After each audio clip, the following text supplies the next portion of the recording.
नमस्कार दोस्तों। आज जो कहानी मैं आपके लिए लेकर आई हूँ उसका शीर्षक है मेरे हिस्से के पापा। मिनी बेटा, मैं सोच रहा था कि तुम्हें मायके गए हुए साल भर से ज़्यादा हो गया। हम सबका ध्यान रखते रखते लगता है तुम अपना मायका ही भूल गई हो। तुम तो अपनी गृहस्थी में व्यस्त हो गई, मगर जरा अपने पापा की तो सोचो। उनका मन तुम्हें देखने को कितना तड़पता होगा। भले मुँह से कुछ न कहें, मगर मैं जानता हूँ पिता का मन तो बेटी में ही पड़ा रहता है। सुबह सुबह ससुर जी के मुंह से ये मिश्री घुले वचन सुनकर मिनी हक्की बक्की रह गई। सोचने लगी, यह आज सूरज कौन सी दिशा में निकला है। आज तक तो ऐसा कभी नहीं हुआ था। कितना तड़पती है वह मायके जाने के लिए, मगर जिम्मेदारियों के बोझ तले दबकर कभी निकल ही नहीं पाती। जब सासू माँ जिंदा थीं तो फिर भी बच्चों की गर्मियों की छुट्टियों में चली जाया करती थी, मगर उनके जाने के बाद तो कभी इस घर की चाकरी से फुर्सत ही नहीं मिली। जब भी मायके जाने का नाम लेती हूँ तो मनीष हमेशा मान जाते हैं, मगर ससुर जी यही सबसे ज़्यादा हल्ला मचाते हैं। कभी कहेंगे मुझसे इस उम्र में बाहर का खाना नहीं खाया जाता, पेट खराब हो जाता है, जबकि मुझसे छुपकर दोस्तों के साथ खूब होटलों के चक्कर लगाते हैं और शाम को वापस आकर कह देते हैं कि दिन का खाना हजम नहीं हुआ, इसलिए अब डिनर नहीं करूँगा। अगर घर पर खाना बनाने के लिए कोई कुक लगा दूँ तो उसके खाने में 10 बुराई निकालकर भरी थाली छोड़कर खड़े हो जाते हैं। इन्हीं के कारण तो पिछले 1.5 साल से मायके की सूरत नहीं देख पाई, जबकि 5-6 घंटे का ही रास्ता है। पर आज ये गंगा उल्टी दिशा में कैसे बह रही है? कुछ तो बात है।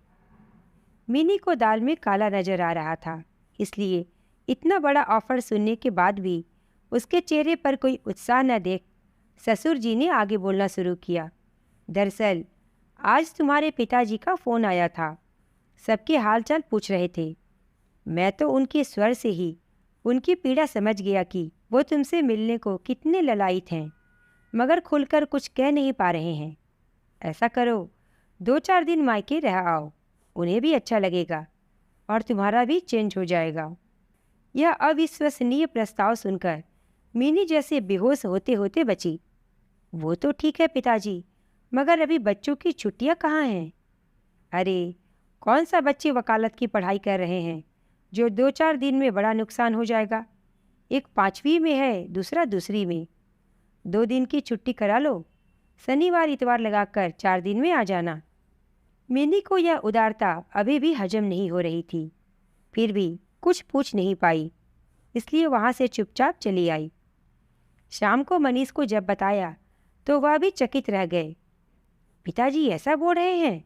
मैं तो जब भी उनसे ऐसा कुछ कहता हूँ 10 बातें सुना डालते हैं। मायके में रहने का इतना शौक था तो ब्याह ही क्यों किया था? शादी के बाद लड़की की पहली जिम्मेदारी ससुराल की बनती है, मायके के लिए तो वह मेहमान होती है, वगैरह वगैरह। ऐसा करो मिनी, इससे पहले कि उनका दिमाग पलटे चुपचाप मायके निकल लो। और मैं तो कहता हूँ 2-4 दिन नहीं बल्कि 1-2 हफ्ते लगाकर मन भर रह आओ। मनीष ने चुटकी ली। शाम को सब बैठे डिनर कर रहे थे तो ससुर ने पुनः पूछा, तो बहू क्या सोचा तुमने? मिनी के बजाय मनीष ही बोल पड़े। सोचना क्या है पिताजी, आप इतना कह रहे हैं तो चली जाएगी। मैं कल ही उसके टिकट निकलवा दूंगा। पतिदेव की तत्परता देख मिनी मुस्कुरा उठी। हाँ हाँ, जरूर जाओ बहू। सचमुच तुम्हारे पिताजी का सोचता हूँ तो बड़ा लगता है। तुम्हारी माताजी के देहांत के बाद वह अकेले रह गए हैं। अकेले क्यों? भैया भाभी भी तो हैं साथ में, और वो पिताजी का भरपूर ध्यान रखते हैं। मिनी को ससुर जी के कहने का तरीका थोड़ा अखरा। हाँ, ध्यान तो रखते हैं, मगर पिता का दिल तो बेटी में पड़ा ही होता है। मैं तो उन्हें कितनी बार बोल चुका हूँ, 2-4 दिन के लिए यहाँ आकर बिटिया के पास भी रहा करें, हमें भी अच्छा लगेगा। मिनी दोबारा बेहोश होते होते बची। यह क्या हो गया आज पिताजी को? मेरे पापा जब कभी यहाँ पर आए और चाय नाश्ता भी कर लिया तो अगले 2 दिनों में यही सुनाते रहे कि शास्त्रों में तो बेटी के घर का खाने वाला नरकगामी बताया गया है। सास कुछ न कहती, मगर ससुर जी ताने मारने का कोई मौका न छोड़ते।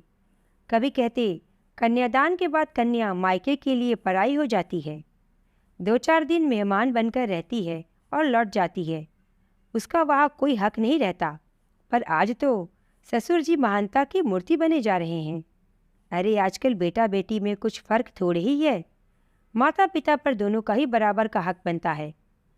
आजकल तो सरकार ने भी कानून बना दिया है कि पिता की संपत्ति में बेटा बेटी का बराबर का हक है। मेरे कोई बेटी नहीं, वरना मैं उसे अपनी संपत्ति में हिस्सा जरूर देता।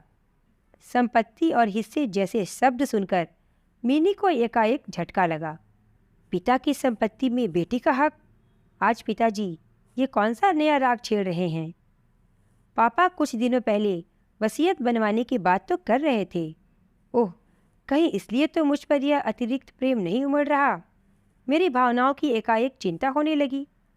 मिनी थोड़ा चौकन्नी हो गई। मनीष ने डिनर के बाद ही अगले शुक्रवार की ट्रेन की ऑनलाइन बुकिंग करा दी थी। बच्चों को जब पता चला तो वो आज से ही पढ़ाई लिखाई छोड़ ननिहाल की बातें करने लगे। नानू कैसे उन्हें अपने साथ बाजार ले जाकर मनपसंद आइसक्रीम खिलाते थे। मामी कैसे उनके लिए नई नई डिश बनाती थी। उनके बच्चों के साथ कैसे सारा दिन धमा चौकड़ी मचती थी।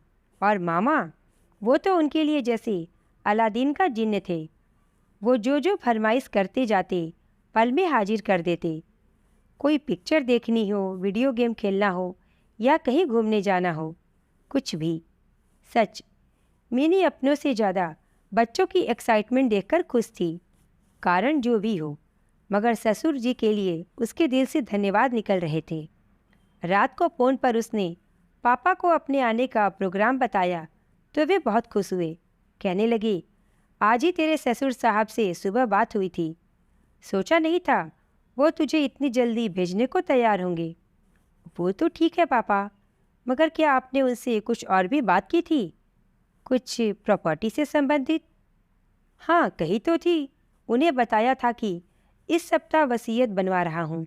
यही आखिरी काम बचा है। इसे निपटाकर सारी जिम्मेदारियों से फ्री हो जाऊँगा। अब तू आ ही रही है तो अच्छा है।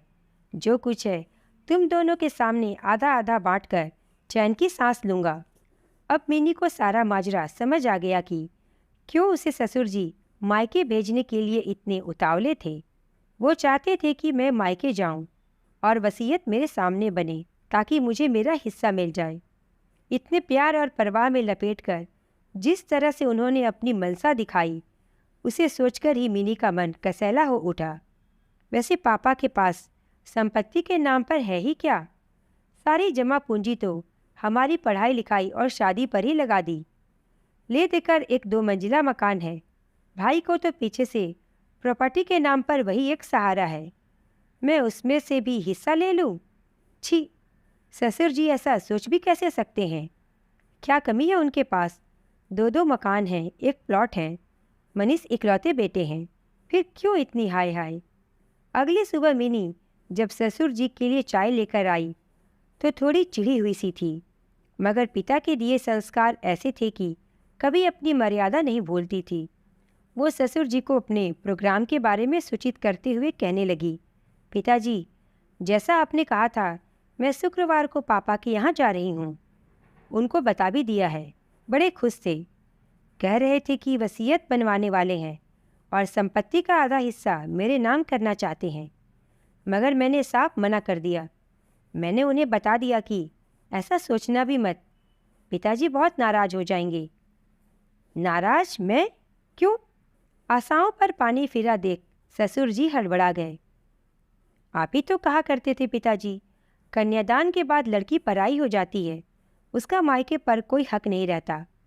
अब जब कोई हक ही नहीं बचता तो फिर संपत्ति में कैसे हक बनता है? मैंने उन्हें बता दिया कि ऐसा करने पर आपको बहुत बुरा लगेगा। ससुर साहब का चेहरा उतर गया। फिर बात संभालते हुए बोले, अरे वो सब तो पुराने चलन है बेटी। आजकल यह सब कौन मानता है? आजकल तो बेटा बेटी बराबर हैं।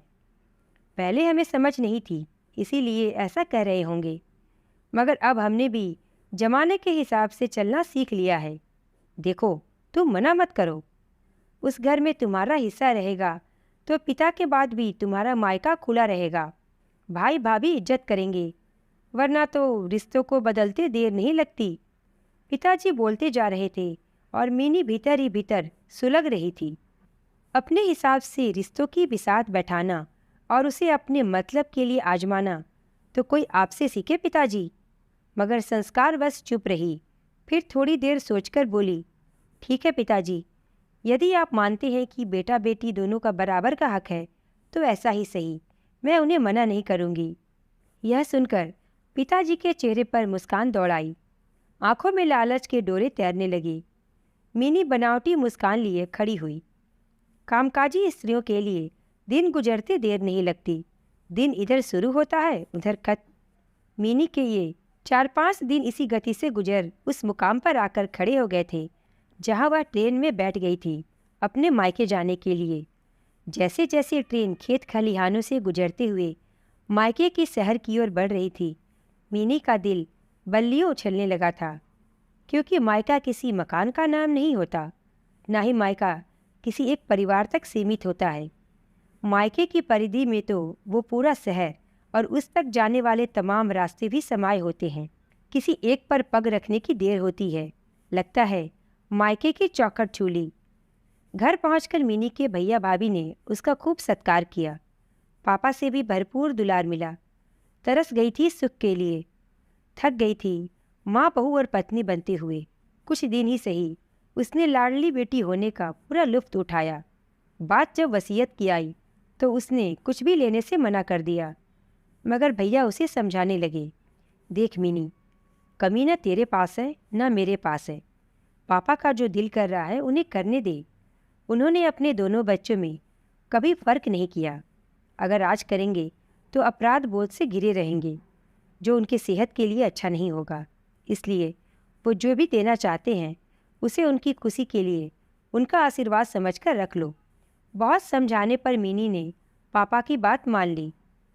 उसने मायके से ही पिताजी को फ़ोन कर बता दिया था कि पिताजी ने भाई की सहमति से घर में उसे भी हिस्सा दिया है और वह 2 दिन बाद लौट रही है।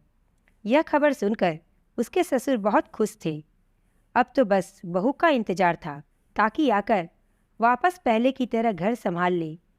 मीनी जब घर आई तो ससुर अचंभित रह गए, क्योंकि 2 बड़े सूटकेस के साथ उसके पापा भी साथ आए थे। मनीष ने उनकी भाग भाग कर आवभगत की और उनका सामान गेस्ट रूम में रख दिया। बहू, समधी जी यहाँ किसी डॉक्टर को दिखाने आए हैं क्या? तबीयत ढीली लग रही है उनकी। वैसे उनका कितने दिनों का प्रोग्राम है? ससुर जी बड़ी चतुराई से समधी के आने की वजह जानना चाह रहे थे। पापा तो बिल्कुल भले चंगे हैं पिताजी, किसी को नहीं दिखाना है, ना ही कहीं जाना है। दरअसल आपने ही कहा था ना कि आज के ज़माने में बेटा बेटी का बराबर का हक है। बेटियों को भी संपत्ति में बराबर का हक मिलना चाहिए। इसलिए संपत्ति के साथ साथ मैं भैया से अपने हक के पापा भी साथ ले आई। मेरी मायके की असली पूंजी तो वही है ना। मैंने भैया से कहा, तुमने बहुत साल पापा की सेवा कर ली, अब मेरी बारी है। इसलिए आज से पापा हमारे साथ ही रहेंगे। जैसे एक पापा का ध्यान रखती हूँ वैसे दूसरे पापा का भी रखूँगी। यह कहकर आत्मविश्वास से भरी एक बेटी अपने पापा को उनका कमरा दिखाने चली गई। अब बेहोश होने की बारी तो उसके ससुर साहब की थी। कैसी लगी दोस्तों आपको यह कहानी?